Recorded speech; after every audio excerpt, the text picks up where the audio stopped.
Hello everyone, welcome to our new video. Our Google Ads series is going on. If you want to watch the whole series, you can go and watch them. So in today's lecture, we'll be discussing about start and end dates in Google Ads. So let's see it practically.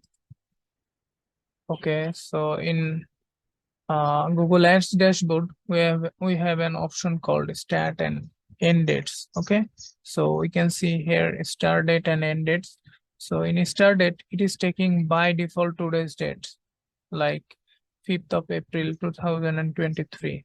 So suppose you have created a campaign today, but you want to run the ads after 2 days, or you want to schedule it after 2 days. So you can do it like you want to give the start date as 7th of April, and in end date you can keep it as none, and you can select an end date. Like if you want to run this ad for 7 days, so you can do it like from 7, 1, 2, 3, 4, 5, 6, 7. So from 7th of April to 13th of April.